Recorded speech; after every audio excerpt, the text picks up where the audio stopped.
மின்னலை பிடித்து மேகத்தில் துடைத்து பெண் என்று படைத்து வீதியில் விட்டு விட்டான்.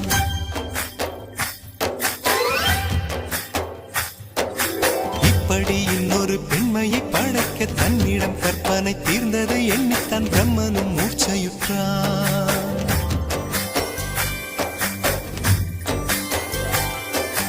மின்னலை பிடித்து மேகத்தில் துடைத்து பெண் என்று படைத்து வீதியில்